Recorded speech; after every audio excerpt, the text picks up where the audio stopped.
Antonio, Jorge, hey, congratulations for We Are Living Things. Thank you. Nice to meet you. Thank you. Hey, terrific. It's being showcased at Slamdance this year. How do you guys feel about that? Yeah, we're very happy. Yeah, I think like everybody, we wish we could, be physically there and see it on a large screen and get together again with Jorge and other people in the movie and meet the audience in person. But we're happy to be in the festival. Yes, very happy. Thank you. Absolutely, it's a great festival. So let's start with this, Antonio. Where did the original idea came from for We Are Living Things?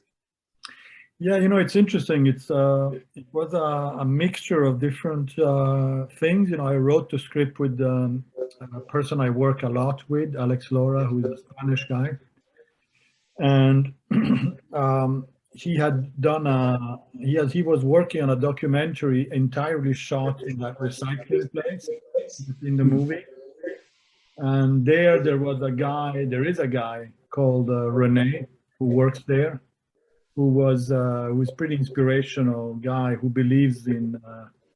deeply believes in UFOs, and who crossed the border by foot from Mexico. And actually Jorge met him when he was prepared. So he was one source of I think with inspirations, you absorb things around you, and that was one of the things we absorbed. And then I had done, I worked for the UN too as a videographer and consultant. And I had done a piece on immigration where we met some street children in Mexico City. And there I met some very interesting people who were also very inspirational about the themes, the themes of being displaced and looking for a home, and so that's where for Solomon's, since Jorge is here for his character, that's where kind of the inspiration or the sponges, the pumps come from. Yeah. Great. Jorge, tell us about your attraction to this project, and what was it like to meet the real person at the scrapyard?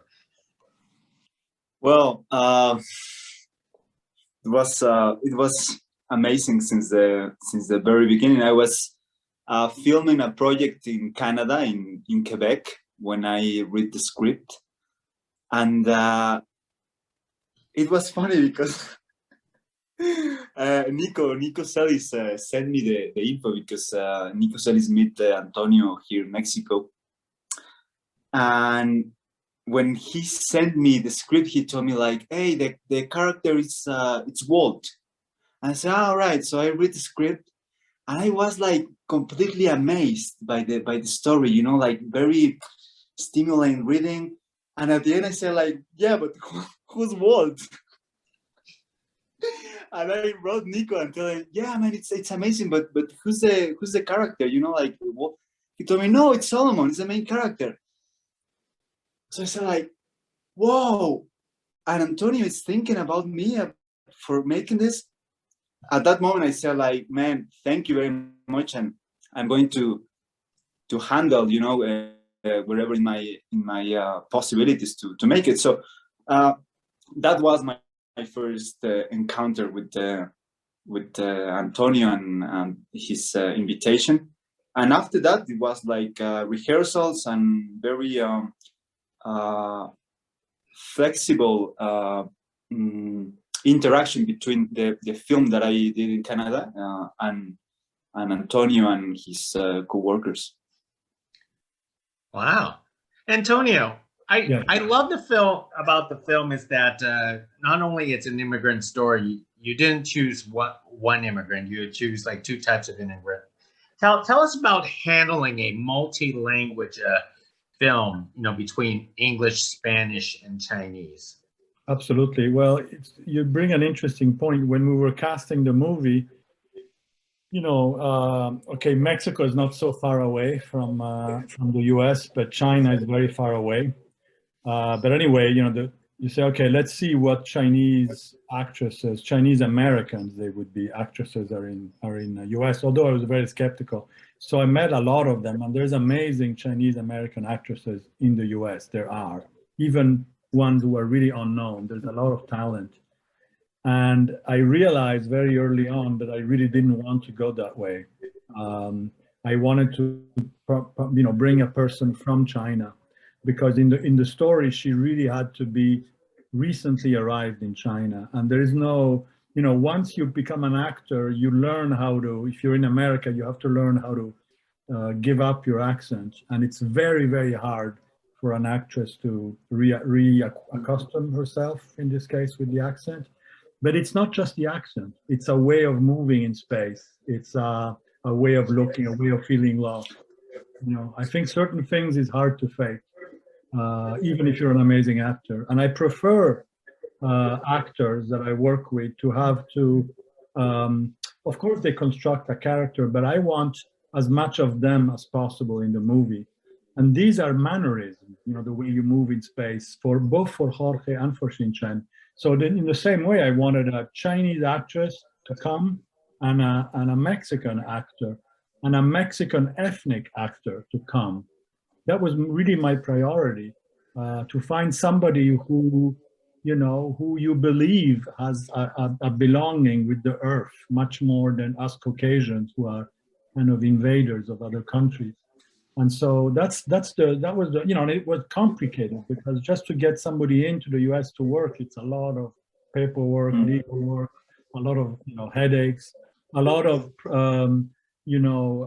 producers, friends of ours who were our consultants, would say, but you guys are out of your mind. There's so many actors here. Why do you want to bring these people from elsewhere? You're gonna make your life so hard. Get the SAG approval. It was a lot of work, and luckily we worked with a producer, the main producer, Fan He, who is very supportive, understood it, and made it possible. Wow. Jorge, I know this is a familiar territory for you, and I love your performance in Roma. Oh, thank you. Thank you. Tell us about your bilingual experience in a film like this. Well, as Antonio mentioned, I think at certain point the communication between Xinchen and I started to be like beyond language. I don't know how to explain it exactly, because it wasn't at the beginning. She arrived before me, and I was doing this film in Canada, in which my character speaks mostly in Spanish. So at a certain point, I think that we found a communication that was through our characters, and that's beautiful, because it was one of the big surprises that Antonio invited us. It was like we understand each other, and in a strange place, in a different languages, and yeah, something happened, and I don't know. I just reminded now. I feel very appreciated to co-work with Xinchen. She's a very sensible actress. I found Jorge's and Xingchen's chemistry very good throughout the entire movie. Jorge, did you find this as a UFO movie or a love story?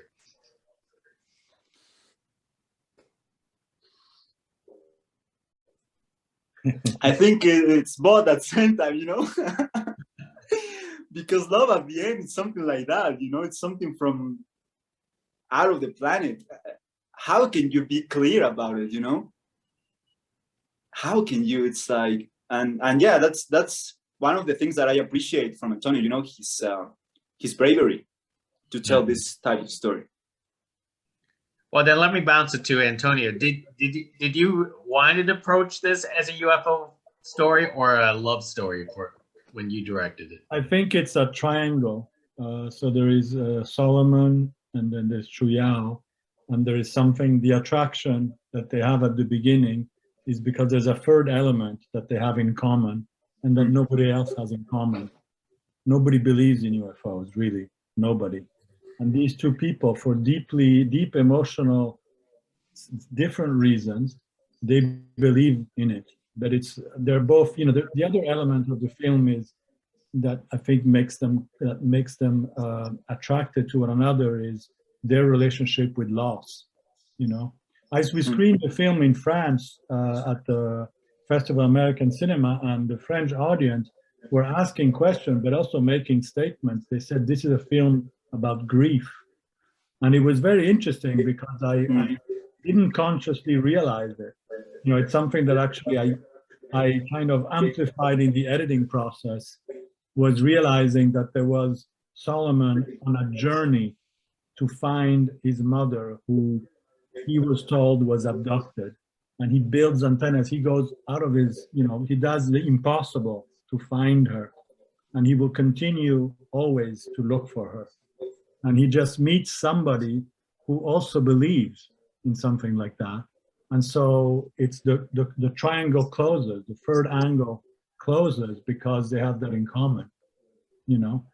It's like when you travel and you're in the middle of nowhere, and if you're Jorge and you're from Mexico, now he meets another Mexican. If he's in China, he's gonna feel happy. Hey, it's great to travel. It's so nice to, so that's a little bit the sense of belonging. So that would be like 10-fold or 20-fold, because what makes you the same, or what makes you common, is not your nationality, not the color of your skin, is not the language you speak, but it's what you somehow deeply emotionally believe in. It's strong. It's like a religion for only two people. Yeah. And Wow. and Antonio, I thought it was kind of funny, but where did you get the astronaut costume for Chin Chan in the movie? Where did we get it? Well, that was interesting because here, we made this movie for very little money.